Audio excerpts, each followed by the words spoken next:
3-4 बुनियादी फैसले किए गए, जिसमें एक फैसला ये था कि आदमशुमारी मॉनिटरिंग कमेटी 14, 15 और 16 तारीख को सिंध के 3 और अजला मीरपुर खास, टंडो लहर और उमरकोट में अवामी राब्ता मुहिम के सिलसिले में जा रही है। हम इन घर शुमारी के तमाम एदाद शुमार को रद्द कर चुके हैं, सिंध के लोग रद्द कर चुके हैं, और अगस्त और सितंबर में अगर इन्हीं घर शुमारी के एदाद शुमार पर मबनी आदमशुमारी की गई तो उसके सिंध के अवाम उसको कबूल नहीं करेंगे। आज के इस इजलास में सख्त तशवीश का इजहार किया गया है बंदों की मरम्मत के हवाले से। टोडी, गौसपुर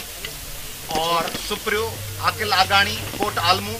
इन तमाम मुलाकात यार इन तमाम बंदों की हालत इंतहाई नाजुक है, उसके हवाले से कोई काम नहीं हो रहा। आदमशुमारी मॉनिटरिंग कमेटी ने आज डेडलाइन दी है सिंध और वफाकी हुकूमत को कि अगर 30 जून तक इन बंदों की तामीर नहीं की गई प्रॉपरली तो 30 जून के बाद आदमशुमारी मॉनिटरिंग कमेटी इसके हवाले से तहरीक का आगाज़ करेगी और इन हुक्मरानों को नहीं छोड़ेगी कि वो दोबारा सिंध के लोगों को डुबो दें। और सिंधी ज़ुबान के हवाले से जो कौमी असम्बली में बिल था जिसको रद्द करवाया, मरकज़ और वफाक की पॉलिटिक्स करने वाली तमाम पार्टीज़ ने मिलकर